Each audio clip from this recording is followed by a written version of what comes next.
नमस्कार, स्वागत है आपका उत्तराखंड खबरनामा न्यूज में। रुड़की पुलिस की कस्टडी में हुए युवक की मौत के मामले में मृतक अखिलेश के पिता दयाशंकर दीक्षित ने पुलिस पर षड्यंत्र रचने, पुलिस को दी गई तहरीर को बदलने और पुलिस द्वारा राजेश रैना और उसके 2 साथियों के साथ मिलकर उनके बेटे अखिलेश की हत्या करने के आरोप लगाए हैं।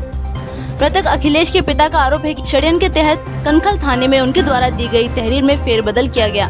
मृतक के पिता का यह भी आरोप है कि बड़े से लेकर छोटे पुलिस अधिकारी तक चक्कर काटते रहे, मगर कहीं उनकी कोई सुनवाई नहीं हुई।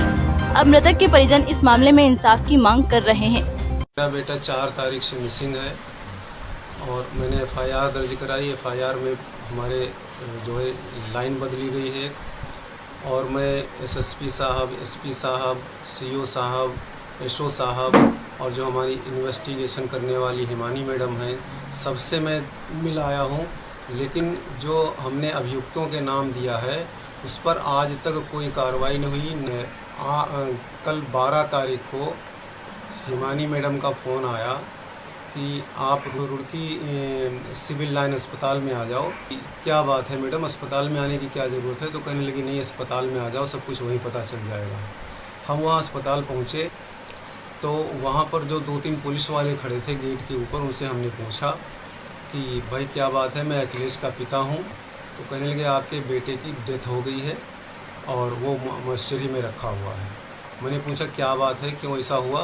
तो कहने लगे हम लोग चंडीगढ़ से ला रहे थे उसको, रास्ते में खाना वाना खाया और ये जब हम यहाँ पहुँचे हैं भगवानपुर, तो भगवानपुर में उसकी तबीयत ख़राब हुई और एक हॉस्पिटल लेकर के हम गए। वहाँ पर डॉक्टर ने उसे मृत घोषित कर दिया। सर, मेरे बेटे का मर्डर हुआ है, मारा गया है। जो 3 अभियुक्त हैं, एक का नाम है सुरेश रैना, दूसरे का नाम है शिवम करनवाल, तीसरे का नाम है अनुराग त्यागी। और इन तीनों लोगों के द्वारा पुलिस ने साजिश करके बच्चे का हमारे मर्डर किया है। मेरे एफआईआर बदली गई और मेरे पास में कॉल रिकॉर्डिंग है कि राजेश रैना कह रहा है कि हमने जो है कनखल थाने में पार्टी दी है, शराब की पैसे खर्च कर दिए हैं और तुम्हारा कुछ नहीं होने वाला, तुम चाहे जितना कर लो। इस विषय में मैंने कई बार संपर्क किया एसपी मैडम को, सीओ मैडम को और जो हमारी हिमानी मैडम हैं और एसओ जो है, एसओ के पास जब भी हम जाते थे या फ़ोन करते थे तो हमें डांट करके भगा देते थे, हमारे से बात नहीं करते थे। और ख़ास करके एसओ जो चंद्रमोहन हैं, वो उस पार्टी से पूर्ण रूप से मिले हुए हैं। उन्होंने पैसा खाया है और हमारे बेटे का मर्डर करवाया गया है। हम चाहते हैं सर हमें इंसाफ मिले। सुसाइड नोट भी वो छोड़ करके गया है, जिसकी सूचना हमें उसने 4 तारीख को 7:25 पर दी थी। जब हमने देखा वहाँ पर तो सुसाइड नोट लिखा है। सुसाइड नोट में कोई ख़ास चीज़ नहीं है, उसमें इतना ही लिखा है कि मम्मी पापा मुझे माफ़ करना और मेरी अब जीने की इच्छा नहीं है। वो एज अ फ्रेंड मेरे हस्बैंड को ढूंढने में लगे रहे और उसके नेक्स्ट डे ही उन्होंने घर पर आना बंद कर दिया। तब हमें शक सा जाहिर होने लगा और अगले दिन ये कहानी खड़ी कर दी कि हमारे घर की लड़की गहने और ये लेके भाग गई है। मैं पुलिस को एक क्लू, जो भी मैं भी रात दिन लग के कि मेरे को मैम ये व्हाट्सएप पे ऑनलाइन आए हैं, देखो ये हुआ है, इनके बैंक से ट्रांजैक्शन हुई है। हम स्टार्टिंग से ये कहते रहे कि कुछ ना कुछ गड़बड़ है, प्लीज़ इस पर जानकारी। लेकिन इस एंगल को इसी नज़रिए से सिर्फ देखा गया कि ये लड़की भगा के ले गए हैं। जब पुलिस यहाँ से गई तब उन्होंने हमें ये कहा कि गाड़ी की व्यवस्था तैयार रखना। हमें बिना बताए पुलिस चली गई। तो उनकी कस्टडी में इतना बड़ा कैसे काम हो गया? हाँ, धमकियाँ मिली थी। जब हमें केस बताया कि भाई 6 तारीख को उन्होंने हमें अपने घर बुलाया, जो लड़की वाले हैं उन्होंने अपने घर बुलाया हमें कि हमारे घर आ जाओ। मेरे लिए बोला कि आप आ जाओ और आपके ससुर आएँ और दोनों अकेले आना। तो मैंने पूछा कि क्या कोई क्लू मिला है मेरे हस्बैंड के बारे में?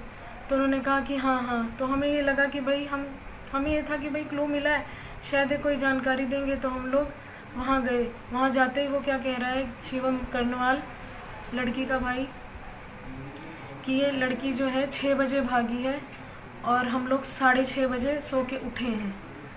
जब आप लोगों को टाइम इतना एग्जैक्ट पता है कि 6 बजे, तो या फिर हमारे गली में जो सीसीटीवी है उसमें लड़की क्यों नहीं शो हुई। धमकी ये दी कि अब मुझे अगर ये मिल जाता है तो मैं इसको गोली मार दूंगा। पुलिस की कार्यप्रणाली स्टार्टिंग वाले डे से ही हमारे से पूछताछ नहीं हुई। जिस दिन लड़की, मेरे हस्बैंड शाम को 4 तारीख को गए हैं, हमारे पास पुलिस नहीं आई, हमारे बयान नहीं दर्ज किए गए।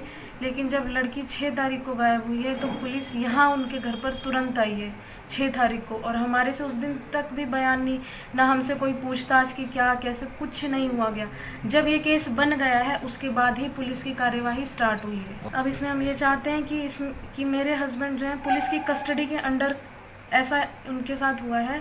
मुझे ये चाहिए कि दूध का दूध और पानी का पानी बिल्कुल अलग होना चाहिए, कि जो कोई भी इसके अंदर षड्यंत्र है, जिनके नाम हमने नामजद रिपोर्ट कराई थी, उन्हें क्यों नहीं पकड़ा गया, इस पे पूरी जांच होनी चाहिए।